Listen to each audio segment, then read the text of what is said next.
Hello guys, myself doctor Pinky और आप मेरे साथ पढ़ रहे हैं इकोनॉमिक्स। लास्ट क्लास में हमने पढ़ा था micro economics and macro economics. Last time हमने पढ़ा था what is the macro economics, macro economics किसे कहते हैं। और अभी हम जो पढ़ने जा रहे हैं उसे हम मैक्रो इकोनॉमिक्स का थोड़ा सा आगे का पार्ट पढ़ेंगे।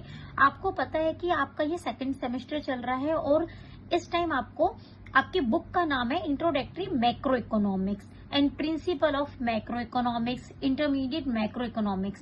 सेकेंड सेमेस्टर में हमेशा आपको मैक्रो इकोनॉमिक्स के बारे में पूछा जाता है।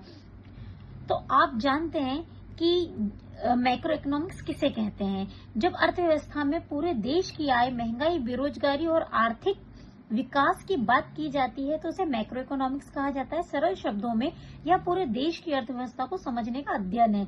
फॉर एग्जाम्पल, पेट्रोल का दाम बढ़ना, देश में बेरोजगारी बढ़ना, सरकार का बजट जारी करना, महंगाई बढ़ना।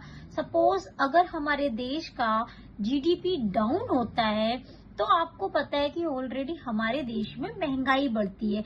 जैसे कि अभी आप करेंट में देख रहे हैं कि किस तरीके से पेट्रोल के दाम बढ़ रहे हैं। पेट्रोल में दाम बढ़ने की वजह से या हमारे जो देश के बाहर युद्ध हो रहा है उसकी वजह से हमारे देश में पेट्रोल की बहुत कमी हो रही है। तो पेट्रोल की कमी होने से हमें बहुत सारी प्रॉब्लम फेस करनी पड़ रही है। जैसे आप देख रहे हो अभी इस टाइम महंगाई बहुत ज्यादा बढ़ गई है। आप तेल से, खाने से, पीने से, आप किसी भी आइटम्स पे ले लो, सब पे महंगाई बहुत बढ़ गई है।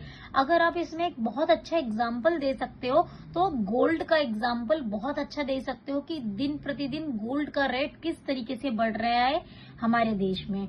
मैं इस गोल्ड का आपको आगे भी एग्जाम्पल बताऊंगी कि आप कहाँ इसे यूज कर सकते हो। ओके, हम नेक्स्ट पढ़ेंगे who is father of macro economics. Father हमारे इसके मैक्रो इकोनॉमिक्स के जॉन मेनार्ड कीन्स हमारे फादर ऑफ मैक्रो इकोनॉमिक्स हैं। 1929 में महामंदी आई थी, ग्रेट डिप्रेशन आया था। उसके बाद डिसाइड किया गया था कि 1930 में मैक्रो इकोनॉमिक्स की स्थापना की जाए। तो 1930 में जॉन मेनार्ड कीन्स ने इसकी स्थापना की थी।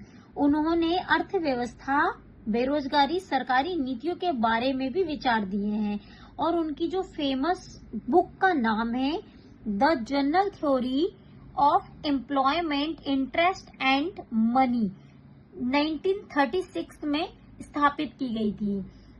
यह प्रकाशित की गई थी 1936 में। उनकी ये बुक आने के बाद में ये है ना मैक्रो इकोनॉमिक्स की बहुत ही इम्पोर्टेंट बुक्स बन गई थी।